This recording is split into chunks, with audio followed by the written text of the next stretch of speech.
Kazrak the Terrible had always prided himself on being the most fearsome demon mercenary in the underworld, with his imposing 7-foot frame, razor-sharp claws, and a voice that could make lesser demons wet themselves. He was the go-to guy for any job requiring maximum intimidation and minimum subtlety. His resume included terrorizing village maidens, collecting overdue soul debts, and professional scary laughter. So naturally, when Demon King Malthus summoned him to the Obsidian throne room for what should have been a routine mission briefing, Kazrak swaggered in with his usual cocky grin.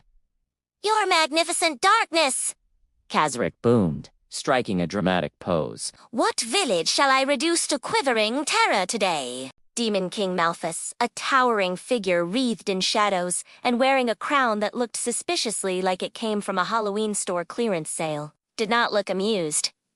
His glowing red eyes narrowed to pinpricks. "Kazrak," the Demon King's voice rumbled like distant thunder mixed with a garbage disposal. "We need to discuss your recent "Performance issues!" Kazrak's confident expression faltered. "Performance issues!" "My lord, I've successfully completed every contract. Have you now?" Malthus pulled out a scroll that unrolled dramatically across the throne room floor. "Let's see! Last Tuesday, you were supposed to haunt the blacksmith's daughter. Instead, you got distracted by his collection of antique swords and spent 3 hours asking about proper blade maintenance. Well, craftsmanship is important. Wednesday, you were meant to possess the village priest. You ended up in a theological debate about the existence of free will that lasted until dawn. Kazrak shifted uncomfortably. He made some compelling points. And yesterday, Malthus continued, his voice rising dangerously. Yesterday, you were contracted to steal the soul of a greedy merchant. Instead, you helped him reorganize his inventory and gave him business advice. His filing system was a disaster. You can't run an efficient evil operation without proper organization. The Demon King's eye began to twitch. Around the throne room, lesser demons backed away nervously. The last time their lord had that particular expression, he'd turned an entire circle of hell into a theme park as punishment for a failed invasion. The Brimstone Bonanza still gave everyone nightmares. "Kazrak," Malthus said with deadly calm, "it appears you've gone ... soft." "I have not gone soft. I am Kazrak the Terrible." "I am darkness incarnate." "I am. You are a disappointment." The Demon King raised his hand, dark energy crackling between his fingers. "Perhaps sometime in a different form will remind you what it means to be properly demonic." Kazrak's eyes widened. "My lord, surely we can discuss this, like civilized demons of destruction." "Begone with your civilized nature!" Malthus roared, unleashing a bolt of transformation magic that engulfed Kazrak in swirling purple energy. The magic felt like being turned inside out, upside down, and put through a blender, except with more tingling and significantly less blood. Kazrak felt his massive frame shrinking, his muscles becoming lithe and graceful. His rough, scarred skin smoothed into something disturbingly soft. His deep, terrifying voice climbed several octaves into a range that could only be described as melodious. When the smoke cleared, where once stood, Kazrak the Terrible now stood. Someone else entirely. "What did you do to me?" The voice that emerged was definitely not Kazrak's usual intimidating growl. It was light, musical, and had an unfortunate tendency to sound breathy when emotional. Malthus grinned, revealing teeth like obsidian daggers. "Meet Caecilian.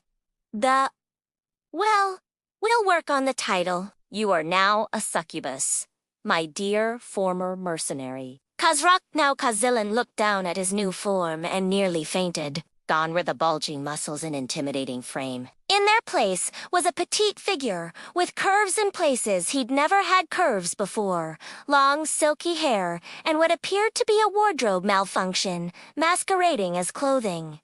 "This is ridiculous. I can't work like this," Kazilin protested, then immediately got distracted by how her voice sounded.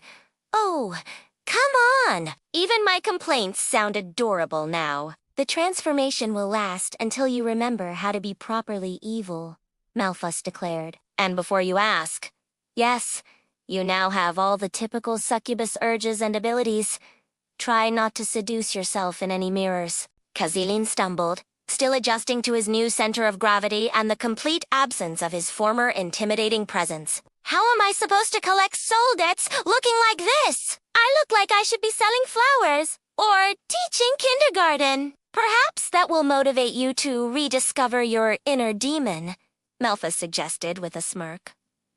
Oh, and Casil, your first assignment is to collect the soul of Marcus, the merchantias, the same one you helped organize his shop. Consider it, a makeup exam. As Casilin was escorted out by snickering demon guards, she caught her reflection in a polished obsidian pillar and groaned. Not only was she now impossibly attractive in a way that made anime characters look plain, but she also had tiny horns that were more cute accessory than fearsome demon feature, and a tail that seemed to have a mind of its own.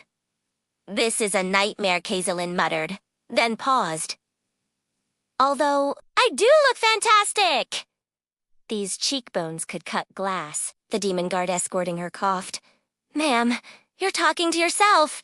Don't call me ma'am! I'm still a fearsome demon of Kazalina's protest died as she caught another glimpse of herself. Okay, maybe ma'am isn't entirely inappropriate, but I'm a fearsome ma'am. As she was teleported back to the mortal realm, Kazilin could unhelp but wonder how exactly she was supposed to be intimidating when she looked like she belonged in a magical girl anime. Even worse, she was starting to notice how attractive some of the guards had been. Focus, Kazilin. She told herself firmly. You're going to march right up to Marcus the Merchant, demand his soul, and prove you're still the terrifying demon you always were. She paused, checking her reflection one more time in a shop window, right after I figure out how to walk in these heels that apparently came with the transformation. Seriously? Who designed Demon Girl Anatomy? It's like they prioritized style over practicality. And with that, the newly transformed Kazilin tottered off into the night, determined to prove that she was still a force to be reckoned with, even if she now looked like she should be starring in a romantic comedy rather than a horror story. Little did she know, her real adventures were just beginning.